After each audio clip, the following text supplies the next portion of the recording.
tarde, senhor presidente, senhoras deputadas, senhores deputados.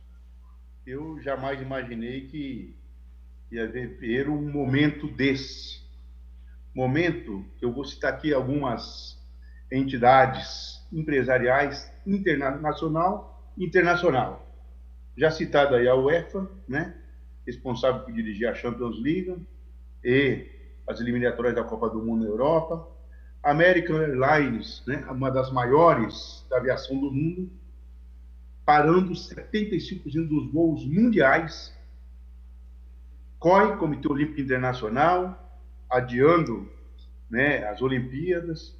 CBF, todas as federações aqui do Brasil. Empresas multinacionais na região do ABC aqui, todas elas anunciando férias coletivas, banco de horas, licença remunerada. A FIA, né, Federação Internacional do Automobilismo, que tem lá 22 ou 20 construtoras, todas multinacionais, parando, né, a Fórmula 1, Festival Lollapalooza suspense, os shoppings fechando, a CBF parando o futebol, Conmebol parando a Libertadores e também as eliminatórias da Copa do Mundo.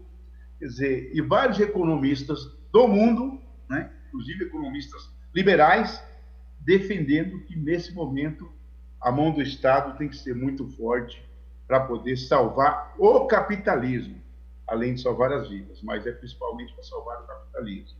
Por que eu começo meu debate, presidente? Porque esses caras gostam muito de dinheiro, essas entidades. Dificilmente essas entidades elas param qualquer atividade econômica ou atividade onde lhes dê lucro em função de algum problema pequeno, né? Eu jamais imaginei que eu iria ver o capitalismo pensando nisso. E eles percebem o tamanho do problema, o tamanho da responsabilidade que nós temos que ter para fazer o quê? Para poder parar a propagação do vírus. A questão é a propagação. A propagação do vírus pode levar a um estado fatal da saúde pública e da saúde privada, seja no Brasil ou em outras partes do mundo. Os Estados Unidos têm uma previsão hoje de que pode morrer 200 mil pessoas, né, nos Estados Unidos da América. É um estado que tem a pujança que tem, a maior economia do mundo. A China mostrou que o isolamento social é o melhor caminho para se combater a propagação do vírus, né? O alto poder de contaminação que esse vírus tem. Então, nós não podemos permitir que os atores responsáveis no nosso país, que é o Poder Executivo, o Poder Legislativo e o Poder Judiciário, mas as outras forças que compõem, né, a política na sociedade, a força econômica e política na sociedade, o terceiro setor, as empresas, suas famílias, né? Não podemos ficar olhando e pensando que esse vírus é apenas uma gripezinha à toa, que quem tiver um bom estado atlético poderá passar por isso tranquilamente. Nós corremos um risco de ver perdida aqui uma geração, por exemplo, de avós, da faixa dos 60 anos para frente, se nós não tivermos cuidado para dominar, né, a questão do coronavírus. Então, são problemas colocados para nós no Estado, que é o Estado mais rico da União, que nós precisamos debater de maneira fraterna, mas não podemos deixar de esquecer que esse é um debate de decisões políticas.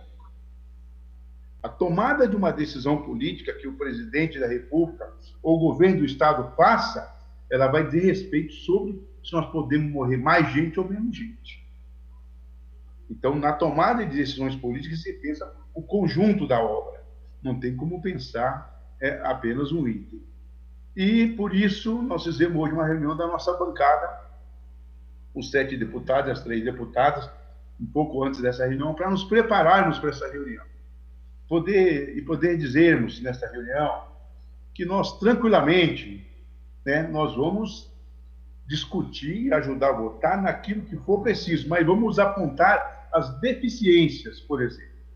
O projeto, o decreto de João Dória tem uma deficiência, que nós, inclusive, apontamos num voto em separado nosso, e o nosso voto em separado não era contrário ao decreto de calamidade pública. Aliás, ele absorve todos os capítulos, todos os artigos apresentados pela relatora, a deputada Carla Morando. Aliás, aqui eu desejo uma boa recuperação rápida a ela e todos os deputados, mais o marido dela, que está passando por esse momento difícil do corona, de estar infectado. Mas, e no artigo 1º e no artigo 2º, é que nós fizemos apenas um pequeno acréscimo, para que pudesse haver amarras, igual foi feito nas amarras que está colocado para o voto, né, para o decreto dos 644 municípios do Estado de São Paulo. Esse nós não temos nenhuma discordância, ele está muito bem amarrado, seja do ponto de vista do Executivo, do Legislativo, no estadual e no Legislativo municipal, mas também do ponto de vista do Tribunal de Contas. E o decreto do João Dória, do ponto de vista do Tribunal de Contas, ele está muito mal amarrado. Então, nós fizemos 2 acréscimos e tentamos votar, fazer nosso voto em separado. Bom, enfim, não deu. Nós vamos apresentar um voto favorável, mas com restrição, em função de não haver essas amarras que nós gostaríamos que tivesse sido já colocado no decreto do João Dória e também no decreto da capital. Por quê? O decreto ele não pode ficar solto como se o governador pudesse fazer qualquer coisa. Ele tem que estar estritamente amarrado à questão do combate ao coronavírus e tudo que está no entorno dele. Então, lá nós propusemos, lá no nosso voto em separado, que foi discutido na comissão de ontem, por exemplo, lá no parágrafo 1º, no artigo 1º, um acréscimo no final do artigo 1º da deputada Carla Morando, o dela para lá em 20 de março de 2020. Dali para nós continuamos exclusivamente em função da pandemia de coronavírus, Covid-19, bem como dos impactos econômicos decorrentes da pandemia nas ações de proteção social a pessoas mais vulneráveis. Esse foi o que nós acrescentamos, um trecho lá no artigo 1º. E no artigo 2º, o dela para em dos atos administrativos da despesa e sua execução. Nós aumentamos um trecho que era devendo as medidas serem adotadas pelo chefe do Poder Executivo Estadual, pelos agentes do governo do Estado de São Paulo, em todos os níveis, serem destinados exclusivamente às iniciativas necessárias à prevenção e ao combate à pandemia do coronavírus, bem como a mitigação dos impactos econômicos decorrentes da pandemia e nas ações de proteção social a pessoas mais vulneráveis. É porque no artigo 2º é onde trata da questão do Ministério Público. Entendemos que com isso o projeto ficaria muito mais bem amarrado.